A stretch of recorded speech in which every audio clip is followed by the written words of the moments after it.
Assalamualaikum warahmatullahi wabarakatuh. Saya Adeline Kurnia dengan NIM 2110301011. Sini saya akan menjelaskan tentang sistem urinaria.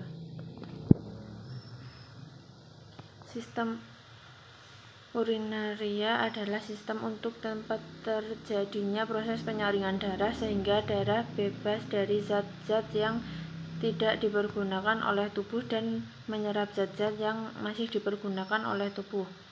Zat-zat yang tidak dipergunakan oleh tubuh larut dalam air dan dikeluarkan dalam bentuk urin. Sistem urinaria dalam tubuh terdiri dari ginjal, ureter, kandung kemih, dan uretra. Yang pertama ginjal. Ginjal adalah suatu kelenjar yang melekat langsung pada dinding belakang abdomen di sebelah kanan dan kiri.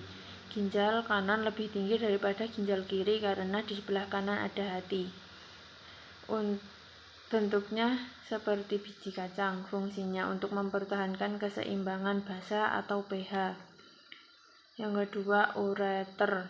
Ureter berfungsi untuk menyalurkan urin dari ginjal menuju ke kandung kemih.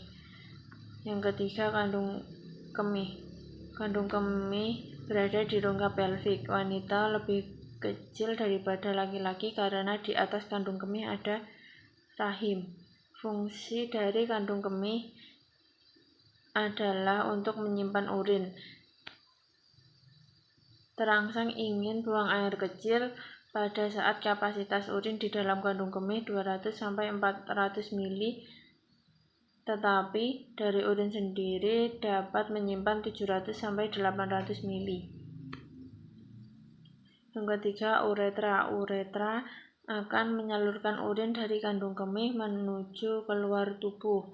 Bentuknya seperti pipa dan ada gerakan peristaltik untuk membantu jalannya urin menuju kandung kemih. Tetapi gerakan peristaltik juga dipengaruhi oleh volume urin dan dipengaruhi oleh gaya gravitasi juga. Di dalam ginjal ada nefron. Pada satu ginjal terdapat sekitar 1 juta nefron di dalam ginjal. Fungsi nefron untuk menyaring plasma darah dan membentuk urin. Nefron ada 2 bagian, yaitu korpus renal. Korpus renal dibagi lagi menjadi 2, ada glomerulus. Glomerulus adalah kumpulan dari kapiler darah dan kapsul glomerular berfungsi untuk filtrasi. Yang kedua ada tubulus. Tubulus dibagi menjadi 3, tubulus contorpus proximal, nefron lux, dan tubulus contorpus distal. Selanjutnya untuk proses pembentukan urin ada filtrasi. Filtrasi terjadi di glomerulus. Filtrasi adalah langkah pertama untuk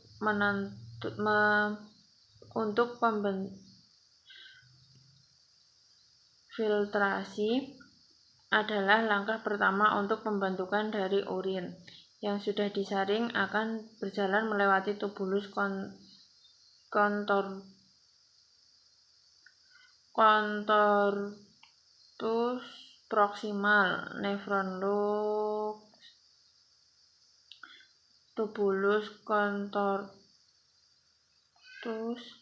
distal, dan akan terjadi reabsorpsi. Yang kedua ada reabsorpsi terjadi di tubulus. 3, sekresi terjadi di tubulus juga. Di uretra ada otot sphincter uretra eksternal. Mekanisme refleks mixi yaitu terjadi dari kandung kemih bisa menampung 700-800 ml dari urin, tetapi untuk terjadinya refleks mixi hanya perlu 200-400 ml. Saat kandung kemih sudah terisi, maka akan terjadi peregangan dan akan terjadi tekanan pada kandung kemih. Reseptor dari regangan akan mengirimkan impuls menuju saraf yang berada di tulang belakang dan akan memicu refleks mixi. Untuk impuls parasimpatis yang ada di pusat berkemih akan menyebar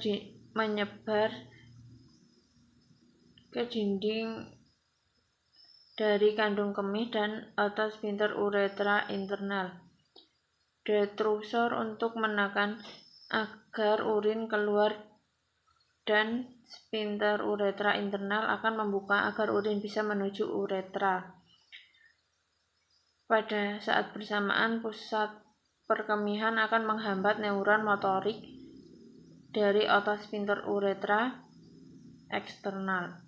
Sekian dari saya. Wassalamualaikum warahmatullahi wabarakatuh.